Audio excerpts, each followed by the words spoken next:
Hello friends, American investor Jack Bogle Vanguard company के founder थे, जिनकी डेथ 2019 में हो गई थी।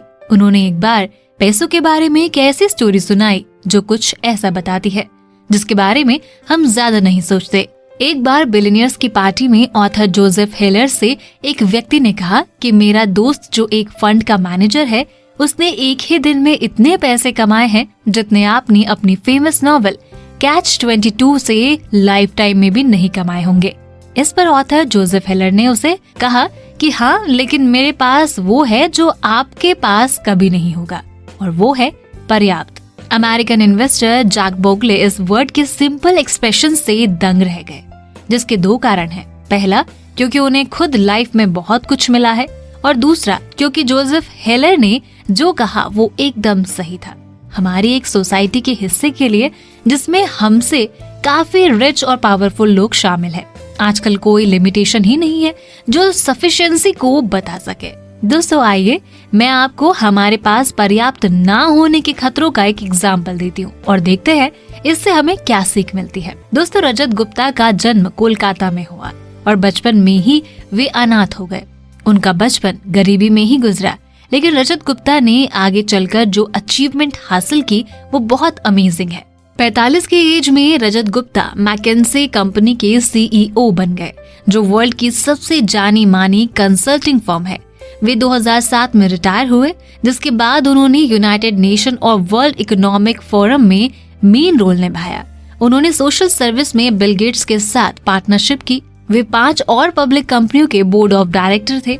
कोलकाता की झुग्गी झोपड़ियों से निकलकर रजत गुप्ता अब तक के सबसे सक्सेसफुल बिजनेसमैन में से एक बन चुके थे। सक्सेस के साथ साथ उन्होंने काफी पैसा भी कमाया। 2008 में रजत गुप्ता की नेटवर्थ $100 मिलियन थी। इतना पैसा हमारे जैसे लोगों के लिए अनगिनत है। इसका 5% एनुअल रिटर्न, जो कि रोज का लगभग $600 हर घंटे होता है। वे लाइफ में जो चाहे वो कर सकते थे, और वो जो चाहते थे वो सिर्फ एक सेंटर मिलियनियर बनना नहीं था, और वे हर हाल में बहुत कुछ पाना चाहते थे। रजत गुप्ता गोल्डमैन सैक्स के बोर्ड ऑफ डायरेक्टर में से एक थे, जिसके कारण वे वर्ल्ड के कुछ सबसे अमीर इन्वेस्टर्स से घिरे हुए रहते थे। लेकिन 2008 की मंदी में जब गोल्डमैन सैक्स को मंदी की मार झेलनी पड़ी, तो वॉरेन बफेट ने इस बैंक को बचाने के लिए $5 बिलियन यानी करीब 500 करोड़ भारतीय रुपए इन्वेस्ट करने का डिसीजन लिया। गोल्डमैन बोर्ड का मेंबर होने के कारण पब्लिक से पहले इस डील की जानकारी रजत गुप्ता को मिल गई थी। ये एक इम्पोर्टेंट इन्फॉर्मेशन थी। गोल्डमैन का एग्जिस्टेंस डाउटफुल था और बफेट के सपोर्ट से ही उसके स्टॉक में उछाल आ जाता। इस डील के इन्फॉर्मेशन मिलने के 16 सेकंड बाद रजत गुप्ता, जो गोल्डमैन बोर्ड मीटिंग की फोन कॉल पर थे, उन्होंने फोन रखकर राजरत्नम नाम के एक हेड फंड मैनेजर को फोन मिलाया। कॉल रिकॉर्ड नहीं किया गया, लेकिन राजरत्नम ने तुरंत गोल्डमैन सैक्स के 1,75,000 शेयर खरीद लिए। तो आप समझ ही सकते हैं कि फोन पर क्या बात हुई होगी। कुछ घंटों बाद पब्लिक के सामने बफेट ने गोल्डमैन डील की अनाउंसमेंट की। गोल्डमैन के स्टॉक में उछाल आया। राजारत्नम ने कुछ घंटों में ही $1 मिलियन यानी कि 6.5 करोड़ रुपए कमा लिए। दावा यहाँ तक है कि रजत गुप्ता को $17 मिलियन का प्रॉफिट हुआ। ये पैसा कमाने का आसान तरीका था, और जांच एजेंसियों के लिए ये और भी आसान मामला था। रजत गुप्ता और राजारत्नम दोनों इनसाइडर ट्रेडिंग करने के जुर्म में जेल गए, और उनके करियर और रेपुटेशन दोनों हमेशा के लिए मिट्टी में मिल गई। जो हमें रजत गुप्ता से पूछना चाहिए वो ये है कि कोई ऐसा जिसके पास अरबों खरबों डॉलर हो, वो और ज्यादा पैसे के लिए क्यों इतना बेताब होगा कि उसे पाने के लिए सब कुछ दांव पर लगा दे। वो लोग जो गरीबी में सरवाइव कर रहे हैं, उनके लिए क्राइम करना अलग बात है। जैसा एक नाइजीरियन ठग ने एक बार द न्यूयॉर्क टाइम को बताया कि उसे दूसरों को चोट पहुंचाने से दुख होता है, लेकिन गरीबी आपको दर्द महसूस नहीं होने देती। जो रजत गुप्ता ने किया वो अलग था। उनके पास पहले से सब कुछ था, प्रॉपर्टी, रेपुटेशन, पावर, फ्रीडम, और उन्होंने इन सब को जाने दिया क्योंकि उन्हें और ज्यादा चाहिए था। दोस्तों, उन्हें पर्याप्त का बोध नहीं था, यानी कि सफिशिएंसी उन्हें नहीं पता थी। वॉरेन बफेट ने भी यही कहा। वो पैसा कमाने के लिए जो आपके पास नहीं है और जिसकी आपको जरूरत भी नहीं है, उसके लिए वो सब दांव पर लगाना जो आपके पास है और जरूरी है मूर्खता है। दोस्तों, जो आपके पास है और जरूरी है उसे किसी ऐसी चीज के लिए दांव पर लगाने का कोई मतलब नहीं जो आपके पास नहीं है और जिसकी आपको जरूरत नहीं। ये एक ऐसी बात है जो उतनी ही सीधी है जितनी की अनदेखी। हम में से शायद ही कभी किसी के पास $100 मिलियन यानी 800 करोड़ रुपए हो, जैसे रजत गुप्ता के पास थे। लेकिन जो लोग ये वीडियो देख रहे हैं उनमें से ज्यादातर लोग अपनी लाइफ के एक पड़ाव पर इतना जरूर कमा सकेंगे जिसमें वे अपनी हर जरूरत पूरी कर सके और साथ ही उसमें से भी काफी कुछ बचा सके जो वो चाहते हैं।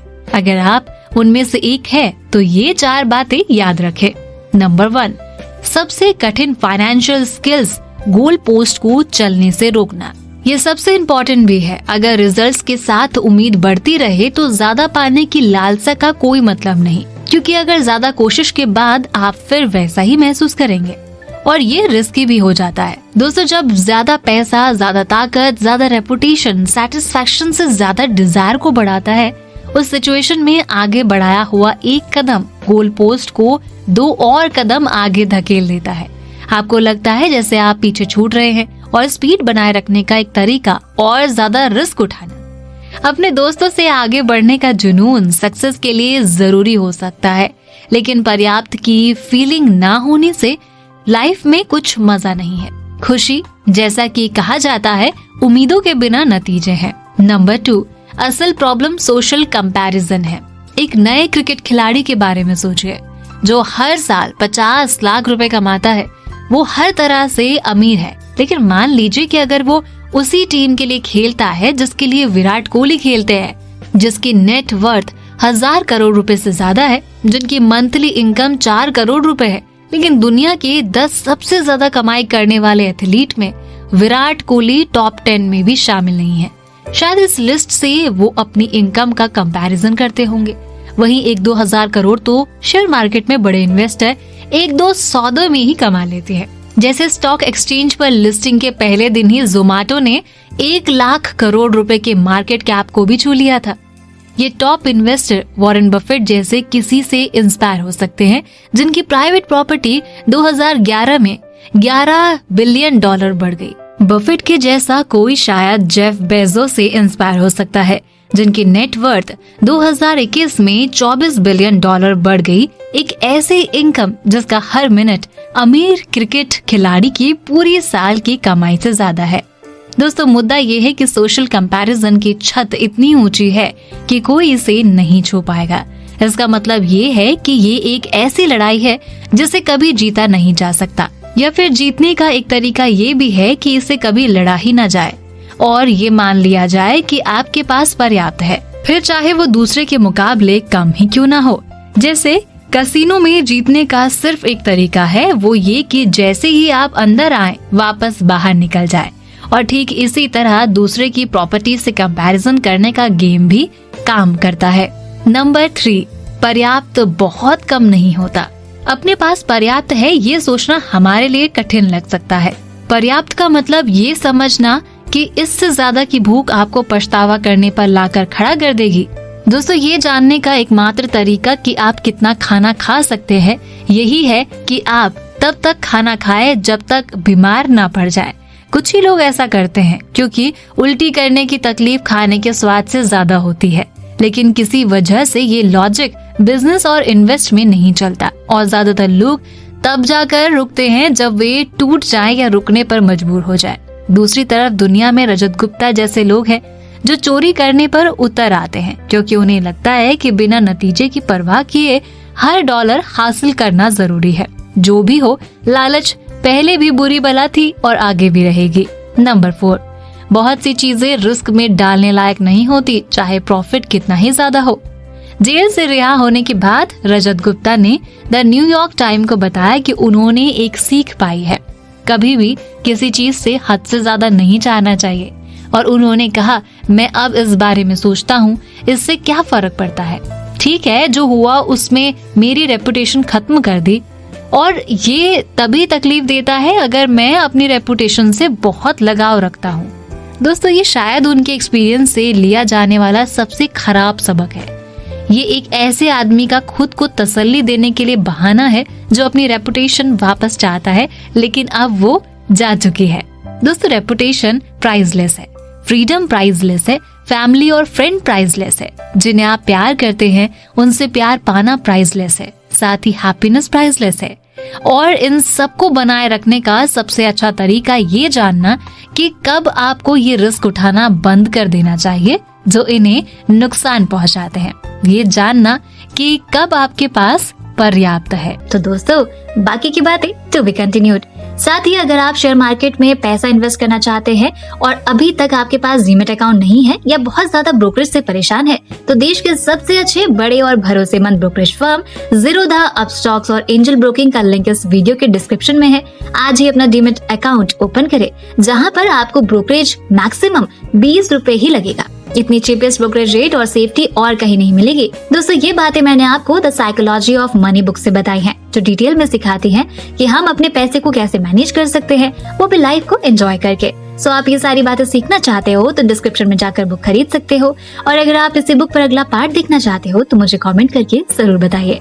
दोस्तों, वीडियो पसंद आया तो लाइक का बटन जरूर दबा दें और हमसे जुड़ने के लिए एफर्टलेस जीके को इंस्टाग्राम पर जरूर फॉलो करें और ऐसे ही काम की बातों के लिए चैनल को सब्सक्राइब करें।